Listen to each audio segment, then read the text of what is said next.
Kolkata night Riders, হ্যাঁ KKR তো আমার মনে হচ্ছে না ভাই এই বছর আর বেশি কিছু করতে পারবে, কারণ ওরা সর্বোচ্চ দুটোটা ম্যাচ জিতলেও ভাই 15 পয়েন্টই যেতে পারবে। আর 15 পয়েন্টে কোয়ালিফিকেশন, ভাই 16 পয়েন্টই মনে হচ্ছে কোয়ালিফিকেশন হবে কি হবে না সেটাই সবথেকে বড় প্রশ্ন।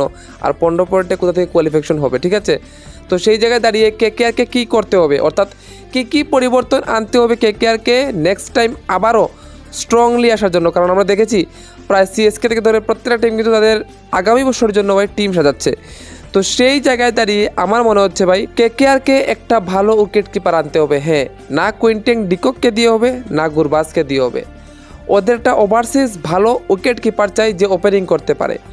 তো তোমাদের মতে ভাই কোন উইকেট কিপারটা হলে ভালো হয়? একটা চয়েস রয়েছে অস্ট্রেলিয়ার এলেক্স ক্যারি, ঠিক আছে, আর একটা চয়েস রয়েছে ভাই টিম সাইফার্ট। আমরা দেখেছি যে নিউজিল্যান্ডের হয়ে ভাই টিম সাইফার্ট কিন্তু ওপেনিংও করে, দুর্দান্ত শুরুবাদও করে এবং ভালো খেলে। তো ওই আরেকটা অপশন রয়েছে।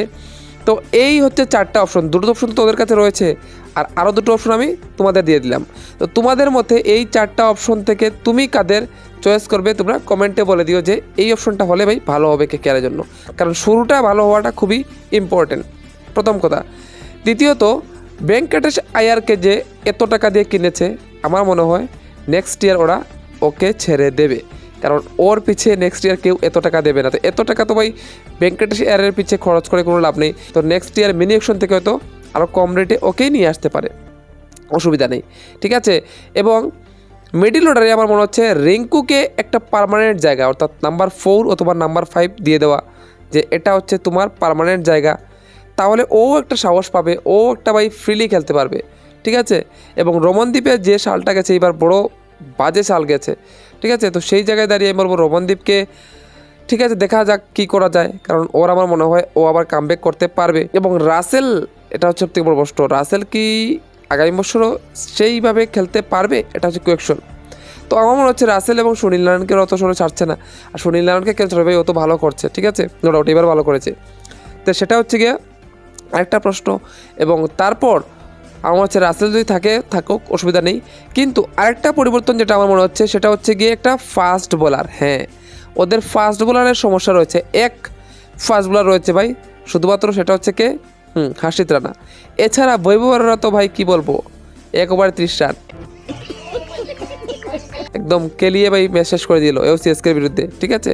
সবাই জানা আছে কেকেআরের সেই ভরসাটাও নষ্ট করে দিল, যাই হোক। কিন্তু আমরা বলি যে একটা ভালো পেস বোলার, অর্থাৎ যা কেকেআরের অন্য পেসারদেরকে সাহায্য করবে, সে ধরনের একটা পেস বোলার কিন্তু ওদেরকে নিয়ে আসতে হবে। হ্যাঁ, আমরা দেখেছি এন্ড্রিক নোকিয়াকে এনেছে, কিন্তু নোকিয়াও ভাই সেই ফর্মে নেই, ঠিক আছে। তারপর আমরা দেখেছি যে ওরা আরও ট্রাই করেছিল স্পেন্সার জনসনকে, কিন্তু ও সেইভাবে মেরে ধরতে পারেনি নিজেকে। তো সেই জায়গায় দাঁড়িয়ে একটা ভালো পেসার কিন্তু ওদের দলে নিয়ে আসতে হবে ভাই, বাইরা পেসার, ঠিক আছে, তাহলে গিয়ে ওদের কিছুটা লাভ হতে পারে।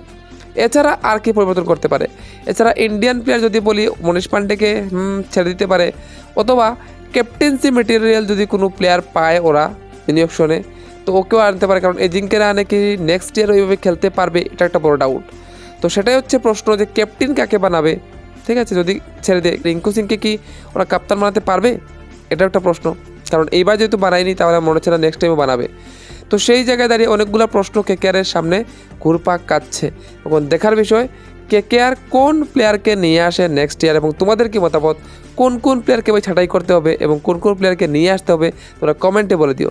তাহলে দেখা হচ্ছে একটা ভিডিওতে, বাই বাই, ভালো থাকবে, সুস্থ থাকবে।